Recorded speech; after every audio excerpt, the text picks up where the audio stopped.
नमस्कार, आप देख रहे हैं जर्नलिस्ट पर आपके साथ मैं आंचल श्रीवास्तव। आज की बड़ी खबर पश्चिम बंगाल विधानसभा चुनाव 2026 से जुड़ी है, जहां चुनावी सरगर्मी अपने चरम पर है।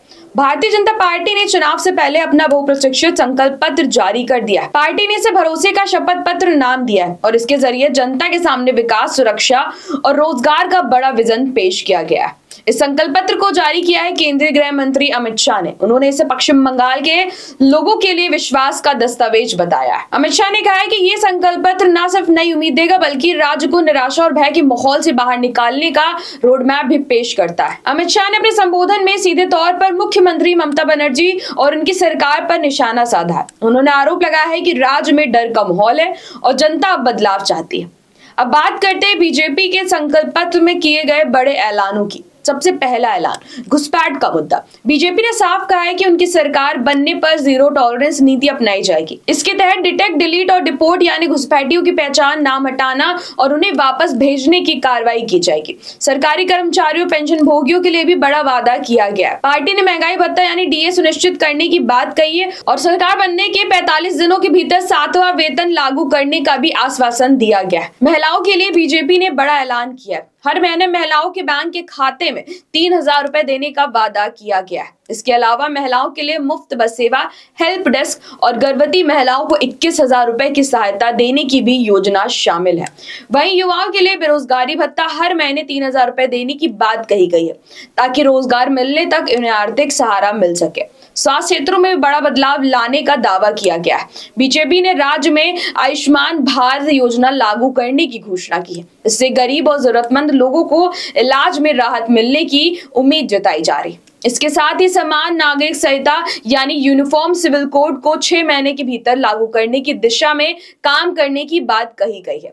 गौ तस्करी पर सख्ती का वादा करते हुए बीजेपी ने कहा है कि राज्य की सीमाओं को सील किया जाएगा।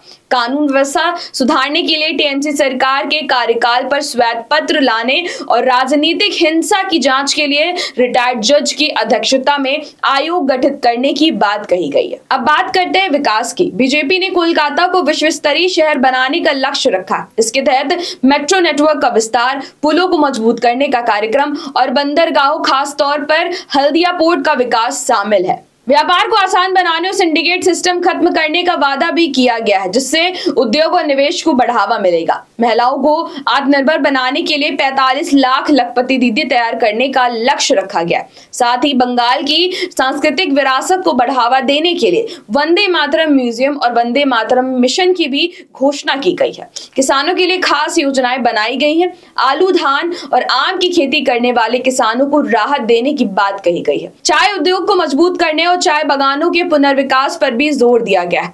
उत्तर बंगाल के विकास के लिए आईआईटी, एम्स, आईआईएम और फैशन डिजाइन जैसे बड़े संस्थान खोलने की भी योजना सामने रखी गई है।